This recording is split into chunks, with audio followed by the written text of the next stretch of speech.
Abawagizi ba NRM mu Nakawa babukeereza Nkokolo okweyiwa ku nguudo ez'enjawulo ko n'okuyisa ebivvulu wakati mu kwaniriza omukulembeze waabwe Yoweri Kaguta Museveni akwatidde ekibiina ki NRM bendera ku bwa pulezidenti. Waliwo abawagizi ababadde batudde ku mmotoka y'ebidongo eremereddwa okulinnya akasozi.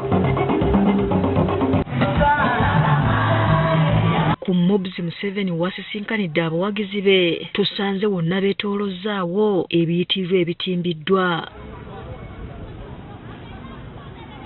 Waliwo n'abantu ababadde bambadde yunifoomu nga bakutte ebipande bya Museveni. So what peaceful?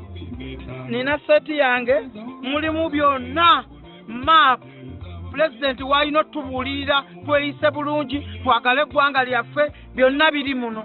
N'ekikopo kyange ekyobuugi zendi mu pitu mu byobufuzi. Bano batubuulidde nti ogwabwe gwa kusomesa abantu kwagala nsi yaabwe era nga kino bakikola buli Museveni gy'alaga okuwenja akalulu. Era nga tutambuza ebipande buli President wagenda omulimu gwaffe gwa kusomesa bannayuganda kwagala ggwanga lyabwe. Mu Makindi omukulembeze w'eggwanga yaniriziddwa mu mizira era wano mukyala we Janet Kataha Museveni yasoose okukunga abantu okuwagira NRM. 15th of January, please remember all of you have the responsibility to vote and make sure all your neighbors, all the elderly people, all the pregnant ladies, everybody will go out to vote and vote for NRM, vote for President Museveni and all the NRM flag bearers. Museveni mu kwogera kwe eri abantu bano abasuubiza okwongera okubajja mu bwavu ng'ayita mu nteekateeka ez'enjawulo omuli emyoga PDM n'endala. The money is there, is coming, money is coming, now you have got like...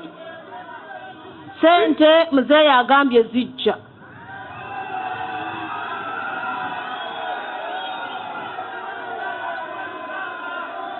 And we are going to increase the money. Wabula abantu beno bamutegeezezza ng'ensimbi zaabawo okwekulaakulanya ate abakulembeze ba SACCO bennyini beebazezza olwo bo ne baviiramu awo. Like in the 100 million coming in the parish. Kati nga miliyoni 10 ezijja miruka gyaffe. 30% is for the youth. Obutundutundu 30 bw'abavubuka. 30% for the women. Obutundu 30 bw'abakyala. So why, if they are not getting, why? Baba tebazifuna lwaki era ziragawa. Museveni agamba bano agenda kubanoonyerezaako bwe kinaazuulwa nga kituufu bakuvunaanibwa. Waliwo okutema ku ssente z'abantu. Waliwo ate okutema ku ssente omuntu z'alina okufuna. Olina kufuna kakadde ne bakuwaana. Kati ogwo musango it's no longer ensobi, it is now omusango. Oluvudde Makindi ayolekedde mu Nakawa nayo gyasisinkanidde abawagizi be. Bannange bwe munaalonda Judith Abaho